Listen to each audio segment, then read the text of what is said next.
Something that I noticed with the Apeirophobia monsters in the first chapter is that most of them are just from the Backrooms wiki, which obviously isn't bad because, you know, it's a Backrooms inspired game. But when you look at the Titan Spiraler, and oh my god, I love this design! I don't know, just something about his stupid grin and his tall figure really irked me the right way. Or maybe it's just because it's not just a smiley face. Seriously, you don't know how many games do this. They just make the smiler a PNG and that's it. But then I thought to myself and wondered, what if some of the other designs were given the smiler treatment? And that's what we're gonna do today. Basically what I am doing is giving these designs somewhat of a new flair, but still staying original to their original designs from the wiki. It's also to procrastinate on something else. But sadly, most of the speed draws didn't save. So I guess they're just in my head. So what I'll be doing instead is just explaining my thought process and what I did for the redesigns. So let's begin with the first one. Okay, so off topic, when I looked at both of the old and new designs, not gonna lie, I like the old design a lot more. And no, it's not because of nostalgia reasons, it's just because, well, look at it, it's just way more threatening. Also, this design kind of gives off a more liminal feeling in a way, sort of like a deformed human. But I didn't just want to straight up delete the guy, so wanted to implement it into my new design. I also wanted to make both of the names Howler and Bacteria make sense because when you look at both of these designs, they don't really scream that really. So what I'll add to my redesign is something to do with a bacteria and definitely something to help with its scream. So with all that being said, here's my Howler/Bacteria redesign. Ta-da! As you can see here, I implemented that little bacteria thing I mentioned earlier as sort of a half-life sort of situation.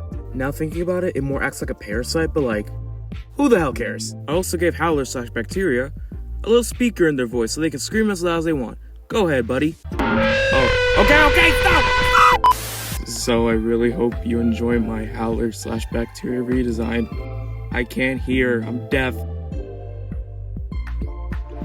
No, do not take this the wrong way. I really like the Partygoer's design already. It's just, it sort of feels out of place. What I mean by this is, okay, look at this environment. Very happy, very birthday party, and then we got the enemy. That's a potato sack. So the main thing I want to do with the Partygoer is definitely make him party themed. I also visually want to change up that camera mechanic that it has. The main reason I'm doing this is because I thought it'd be really cool to have something moving inside the Partygoer. And in my opinion, the best way to show this is through the jump scare. So with all that being said, here's the redesign. Yay! Again! For this redesign, I didn't really change it up too much, but for the main change, I did base it off of the Goo party skin. I also kept his little balloon, yippee, with his weird little mouth things. I don't know what they're called. I gave him a little party hat too, some stitches, and some fur.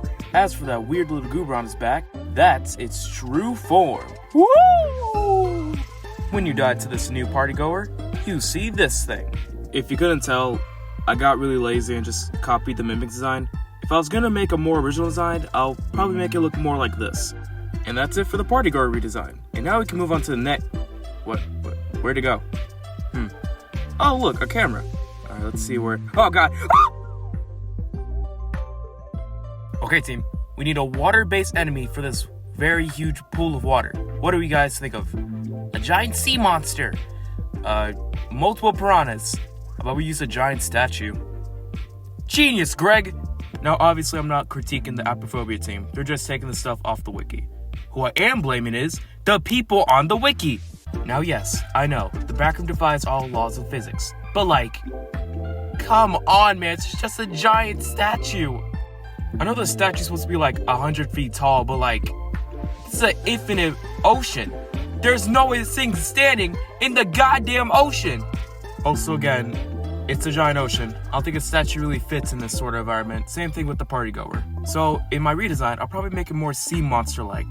Also, I want to change up the colors so it doesn't blend in with the rest of the cast. So, for the final time, here's my, oh my god, La Kameloha redesign. Boom! Oh man.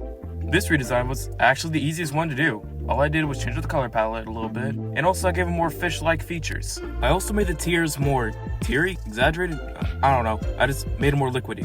And also, I gave I gave La Kameloha surgery and removed his legs, and I replaced it with a tail. I just thought it would make more sense because a giant monster that's surrounded by water would be more adaptive to have a tail than, legs or feet. And that's my La Kameloha design. So, here are my redesigns. I really hope you liked this video, and I really enjoying making this type of content. And if you didn't, then screw you. If you have any characters I should redesign next, then leave them down in the comments below. But if you don't, then I'll probably just find them myself. But anyways, now you can get out of my house. Please get out, you stink! Ew!